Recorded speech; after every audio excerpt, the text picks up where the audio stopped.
a few years ago I've heard a lecture, a TED lecture, that says a few things that I want to share with you, but just beforehand, being today the day of the Bechirot, the elections, I'll say the following.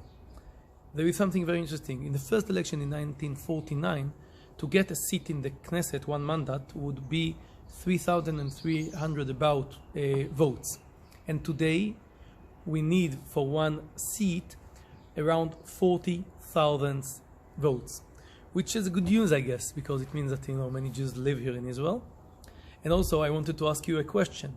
Do you know how many parties are running today for the elections today? Around 40 parties. A few of them, and apparently not many of them would get into the Knesset eventually, but about 40 parties are running to the Knesset. That's very interesting. And also I want to tell you a story, something to do with the day of the election. For the first elections in 1949, there is Rav Moshe Yekutiel. He's Rav in Yeshiva in Yerushalayim. And he is describing in his diary the way that he goes to the Bechirot. He says, we got up 5:35 a.m., we had some coffee, and then we dressed our big day Shabbat, special clothes for Shabbat, because we were it was Tuesday, right? Because we were so excited. And we went down the road towards the Bolet, and we were holding our Tudat Zehut that would allow us to vote. And it was as if I'm holding a Sefer Torah for Simchat Torah. And we were so excited. And he recites, Shehechiyanu v'kiyimanu v'gianu azman Hashem. And he concludes, Ze hayom asa Hashem nagila v'nismecha bo. This is a very short story. If you want the story in full, please send me a message and I'll send you the link. But what I did now reflect on what I started to mention before about this TED lecture. This guy there in a 10 minutes TED says as follows. When we try to engage people, we can use a few methods. Let me mention 3. So he says. The third one would be in that order, that if we say something interesting for people to listen and say, wow, that's, cool, interesting. So I did when I told you about how many people are needed for one seat, etc. Yeah, it's interesting to a certain extent. There is a better way.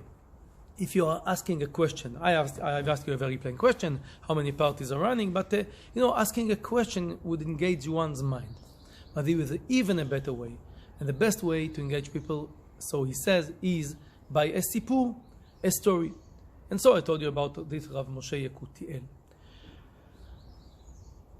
We, on Leil HaSeder, focus mainly on these 2 best options. We have the Sipur Yetziat Mitzrayim, we have the She'elot, we have the Ma Nishtana, etc.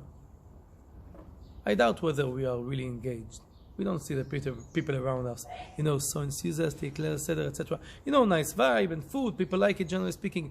But in terms of the Sipur and the She'elot, is it really there?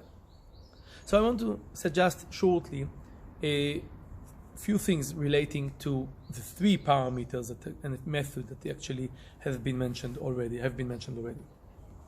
The first one about the figures or the ideas that we can just blurb and share with people. So let's relate to something similar that we do on Leil HaSeder, which is the shinuyim. These changes that we do, we lean differently, we eat differently. And indeed, when it comes to karpas, there is a well-known idea. I can bring it as an example. That for karpas, the idea is to do something different. So what do? Before we bring the bread, we bring a potato or a parsley or whatever. Okay, this is what we do every year, we know. No one gets really excited about it. So it happens that the very shinui is not a shinui anymore. You may try, but this is just an idea. That's just something that symbolizes the way that we can do it. Try to bring a banana or a strawberry or tomato, anything that you want to bring to make it differently. If you're going to have Leil HaSeder with kids, try it. Bring something different. They would be puzzled then. Again, that's not the end of the story, but at least it's something that can engage people in a better way. With regards to the actual story, so we see also in terms of our commentators they interpret and relate to the Haggadah even in their own unique way. We see the Abarbanel, we see the Beit HaLevi, the Rav Mibrisk 150 years ago, that they bring their own story, their own understanding in the galut that they are in. They interpret and they relate genuinely to the current situation that they are at. And I think that's something very special. And that can reflect also, obviously, in our generation, where people often say, just on Leil HaSeder, speak with people that are Holocaust survivors. Ask them to say their story. Or, lehavdil, Anatoly Sharansky, that was a prisoner in the former Soviet Union, and he struggled for many years, but 9 years he was in prison, and he speaks about his freedom and his redemption. So these are stories that indeed can represent this idea. And as we said about this Rav Moshe Kutiel, the problem with these stories is that, they are very, very powerful stories, but first of all, it's not really my story, okay? My dad is a Holocaust survivor, so if he sits and he speaks about him, right, but if I speak about, I quote, so it's like I quote the story from Yetziat Mitzrayim. It's not really my story. It's Ke'ilu Yatza Mitzrayim, but it's not me, okay? I wasn't there. I wasn't in the prison in Soviet Union, Chas v'shalom, not in the Holocaust. So, and not in living in exile in Spain or in Germany, whatever. So, what's really there is a point, but we are trying to figure it out and to go a step further. So, I think that we can say our story, but if maybe let's focus first about the she'elot.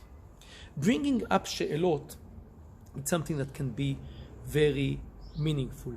And over the past few years, I think that we were much focused on Leil HaSeder, and I can tell you that for the past 2 or 3 years, we didn't manage to finish Leil HaSeder before 3:30 or 4 a.m.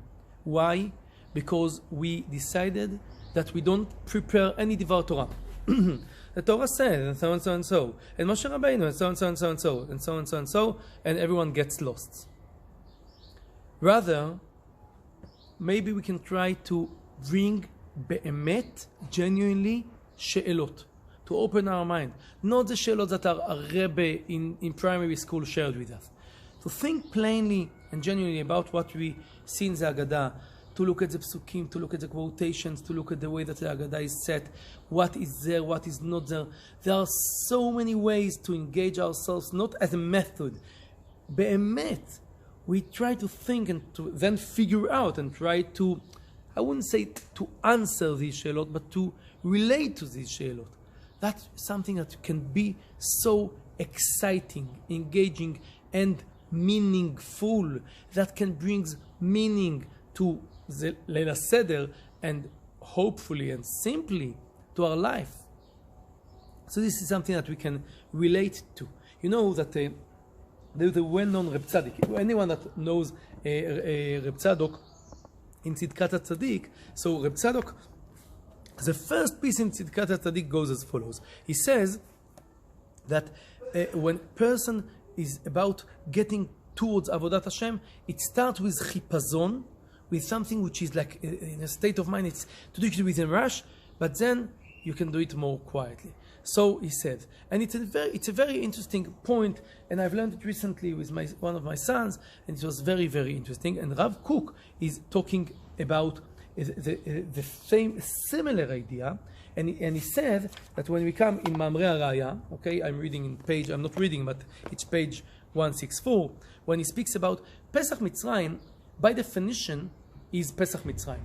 But we are holding Pesach Dorot. I mean, in other words, saying the story of Yetziat Mitzrayim is by definition a fault, because there is Pesach Mitzrayim as they've experienced it, and there is Pesach Dorot.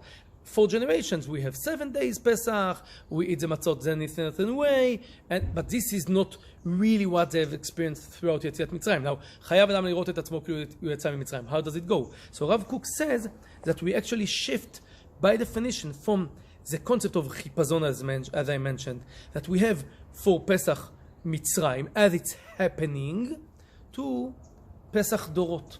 Pesach Dorot, it's when we do it in a deeper meaning. By definition, when one does it in a rush, that's very powerful, very meaningful, but by definition it would get over the depths and the deepest meaning that one can find. So when we hold, says Rav Kook, the concept of Pesach Dorot, we understand that we, by definition, can take it a step further. And this put together, I think, the last 2 points that we have mentioned. Our own story and the Sheilot. Let's place first the Sheila. I figured out when I learned, especially Reb Tzadok, that speaks at the beginning, it's all about chipazon quickly, and then you have the nachat. Then you have the stage, the metinut, as he said. But you know that, to be honest, we were thinking about it practically. What is the concept? What is the mental approach, the state of mind that one is holding when one is holding a chipazon? Now, chipazon Mitzrayim, right? Reb Tzadok says chipazon Mitzrayim, and so said Rav Kook. I want to ask a question. Chipazon Mitzrayim was not a chipazon. All of a sudden, get up now and go out from Mitzrayim. Chipazon Mitzrayim was conducted at least a year before, when they started very clearly with the makot. Once a month they had a different makah. It didn't happen in 1 second. Bnei Israel did take role in all these things. And then it comes towards makat bechorot.